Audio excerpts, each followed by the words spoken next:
साथ संगत जी, प्रेम से कहना धन निरंकार जी। एक नई साखी के साथ स्वागत है आप सभी का आपके ही अपने चैनल पर। आज की साखी का विषय है पश्चाताप। चलिए सुनते हैं आज की ये साखी। साथ संगत जी, बारात खाली लौट चुकी थी। शादी के मेहमान भी लौट चुके थे। इस बार आंचल की शादी दहेज के लिए नहीं, बल्कि उसके सांवले रंग की वजह से टूटी थी। आंचल के पिता सबके पैरों में गिरे थे। आखिर पिता थे बेटी के। बेटी से ज़्यादा बेटी सम्मानित करती है पिता को, और एक पिता हमेशा बेटी के कारण सम्मानित होना भी चाहता है। सगाई के दिन तक तो लड़के को आंचल पसंद थी, लेकिन शादी के वक्त उसने लड़की को उसके सांवलेपन की वजह से छोड़ दिया। साथ संगत जी, एक बात हम यहाँ कहना चाहेंगे, आप बुरा मत मानिएगा। लड़का चाहे काला हो, लेकिन लड़की उसे गोरी और खूबसूरत चाहिए। आंचल के पिता खाली कुर्सियों के बीच में बैठकर काफ़ी देर तक रोते रहे। उनके घर में 2 ही लोग थे, बाप और बेटी। जब आंचल 5 साल की थी तब उसकी माँ की मृत्यु हो गई थी। अचानक से आंचल के पिता को ख्याल आया अपनी बेटी आंचल का, कि कहीं बारात लौटने की वजह से मेरी बेटी कुछ कर ना ले। वो दौड़ कर जाते हैं आंचल के कमरे की ओर, मगर ये क्या, आंचल 2 कप चाय लेकर मुस्कुराती हुई आ रही थी अपने पिता की ओर। दुल्हन के जोड़े की जगह घर में काम करते समय पहनने वाले कपड़े थे उसके शरीर पर। पिता हैरान उसको इस हालत में देखकर, गम की जगह मुस्कुराहट, निराशा की जगह खुशी, कुछ समझ पाते इससे पहले ही आंचल बोल पड़ी, बाबा चलो जल्दी से चाय पियो, फटाफट ये किराए का पंडाल और कुर्सियां बर्तन सब पहुंचा देते हैं जिनका है, वरना बेकार में किराया बढ़ता रहेगा। इधर पिता के लिए आंचल पहेली बन गई थी। बस पिता तो अपनी बेटी को खुश देखना चाहते थे, वजह कोई भी हो, इसीलिए पिता ने वजह नहीं पूछी। फिर वो बेटी से बोलते हैं कि बेटी चल गांव वापस चलते हैं, यहाँ शहर में अब दम घुटता है। आंचल मान जाती है। फिर कुछ दिनों के बाद वो शहर छोड़कर गांव आ जाते हैं। गांव में वो मछली पकड़ने का काम करते थे, मगर आंचल की माँ के गुजर जाने के बाद उनकी यादों से पीछा छुड़ाने के लिए शहर जाकर आंचल के पिता मजदूरी का काम करते थे। अब फिर उन्होंने मछली पकड़ने का पेशा अपनाया था। आंचल भी रोज़ अपने बाबा के साथ मछली पकड़ने जाने लगी। इधर जिस लड़के के साथ आंचल का रिश्ता टूटा था, उसका एक खूबसूरत गोरी लड़की से रिश्ता तय हो चुका था। लड़का बहुत खुश था, मगर उसे भी शौक़ था दोस्तों के साथ शहर से दूर घूमने का। बस एक दिन ऐसे ही घूमने निकले थे। नदी किनारे मजाक मस्ती कर रहे थे दोस्तों के साथ कि पैर फिसला और वो लड़का पानी में गिर जाता है। नदी का बहाव तेज था और गहरा भी। नदी लड़के को बहा कर ले जाती है। उसके दोस्त बहुत कोशिश करते हैं बचाने की, लेकिन सब व्यर्थ। इधर एक सुबह आंचल के पिता अकेले नदी पर जाते हैं। बहुत जल्दी सुबह के समय वहाँ पर रात को बिछाए उनके जाल पर लड़का फंसा हुआ मिलता है। वो तुरंत अंधेरे में ही लड़के को अपने कंधे पर उठाकर अपने घर ले आती हैं, जहाँ पर लड़के को होश आता है। मगर सामने आंचल और उसके पिता को देखकर लड़के को बहुत शर्म आती है, और वो लड़का ऐसे दिखाता है कि जैसे उसकी याददाश्त जा चुकी है। अब आंचल के पिता बेटी से कहते हैं कि इसको कुछ याद नहीं है, शायद ये अपनी याददाश्त खो चुका है, इसे कुछ चोटें भी आई हैं, मैं इसे शहर पहुंचा देता हूँ। आंचल कहती है रहने दो बाबा, 2-4 दिन जब घाव भर जाएगा तब छोड़ देना। आंचल के बाबा कहते हैं तू जानती है ये कौन है?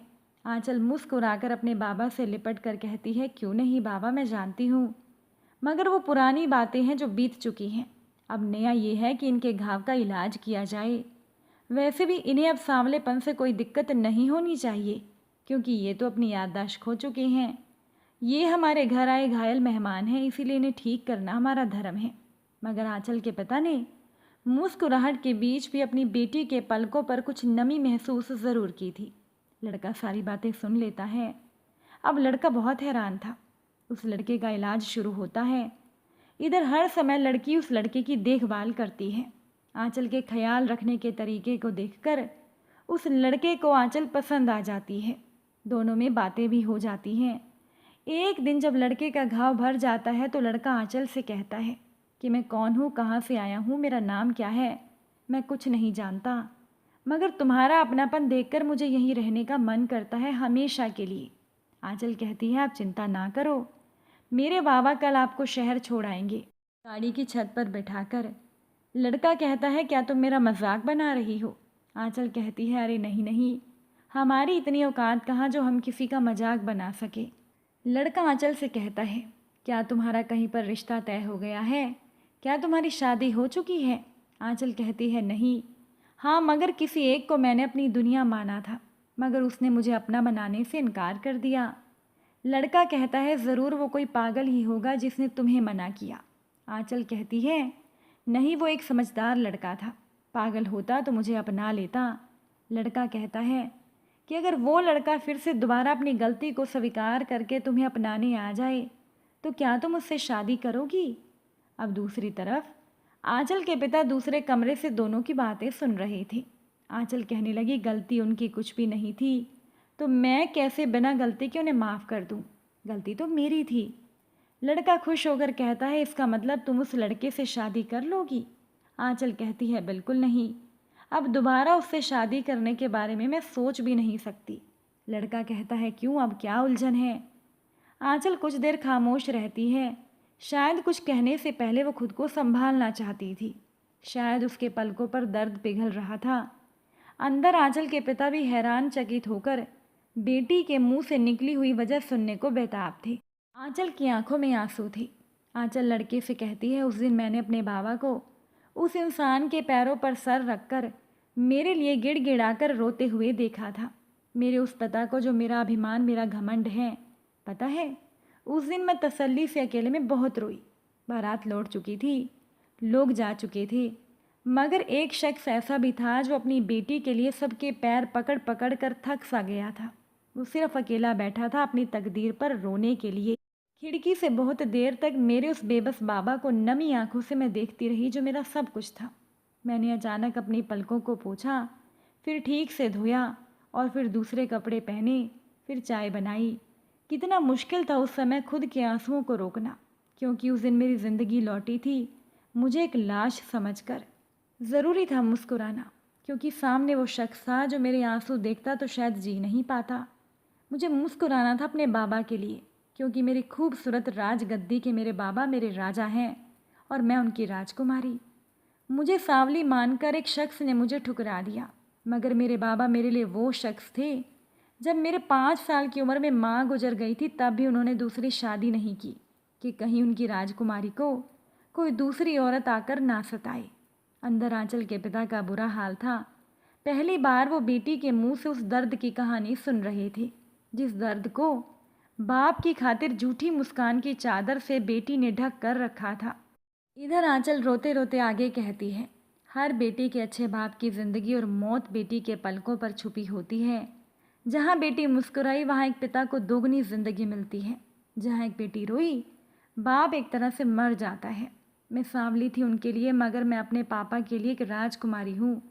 उन्होंने बारात लौटा दी मेरी दहलीज से, मगर मेरे पिता ने उस शहर को ठोकर मार दी जहाँ उनकी राजकुमारी का अपमान हुआ था।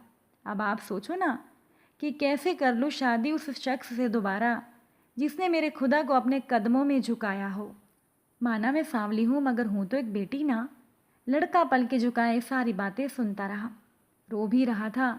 लड़के को कुछ नहीं सूझा तो उसने धीमे से कहा, भगवान करे मुझे एक ऐसी ही सांवली लड़की मिले। मेरी अरदास है कि मुझे तुम मिलो।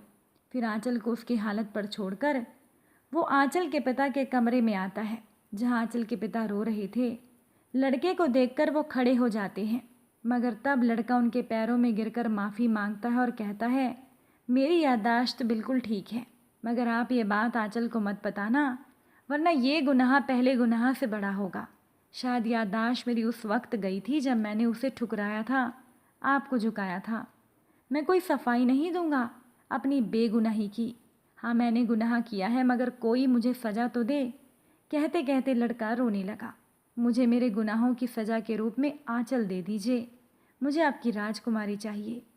आंचल के पिता कहने लगे, जाओ बेटा, घर जाओ, आपके घर के लोग आपको ढूंढ रहे होंगे। मगर इस बार एक बाप खामोश रहेगा। इस बार मैंने पूरा हक दिया है मेरी बेटी को कि वो खुद ढूंढे अपनी खुशी, क्योंकि एक बार दहलीज से उसकी खुशियों को मुंह मोड़कर लौटते देखा है मैंने। अब की बार ऐसा हुआ तो शायद मैं मर जाऊंगा। ये सुनकर लड़का कहता है, आपको ज़िंदा रहना होगा आंचल के लिए, और आंचल की खुशी ही आप हो। मैं इंतज़ार करूँगा कि कब मेरे गुनाहों की पैरवी होती है। उस दिन जज भी आंचल होगी और वकील भी आंचल होगी। सज़ा दे या रिहा करे, अब मैं तो केवल अपराधी हूँ। इतना कहकर लड़का कहता है, बाबा अब हमें आज्ञा दीजिए, हम निकलते हैं। एक दिन और यहाँ रहा तो मैं जी नहीं सकूँगा आंचल का गुनहगार बन के। आंचल दूर तक उस लड़के को जाते हुए देखती रही, मगर पलकों में एक उम्मीद की नमी थी उसके वापस आने की, क्योंकि आंचल उस लड़के की और अपने बाबा की बातें सुन चुकी थी। अब आंचल के बाबा ने आंचल से कहा, तू एक बार और सोच ले, क्योंकि वो लड़का पश्चाताप की आग में जल रहा है। तेरी खुशी किस में है पता नहीं, मगर मेरी खुशी तो तू है।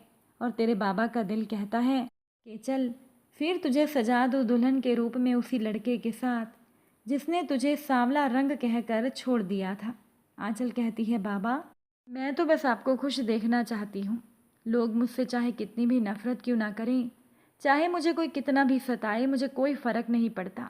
मगर जिस दिन मैंने आपको दुखी देखा उस दिन मैं टूट जाऊंगी। इधर आंचल बाप की खुशी में तैयार हो जाती है, उधर लड़का अपने माँ बाप को लाता है। लड़का जिद करता है कि शादी उसी शहर में हो जहाँ पर मैंने आंचल को ठुकराया था। सब मान जाते हैं। साथ संगत जी, वो लड़का पश्चाताप करना चाहता था, उस कलंक को मिटाना चाहता था जिसकी वजह से उसकी आंचल दुखी हो गई थी।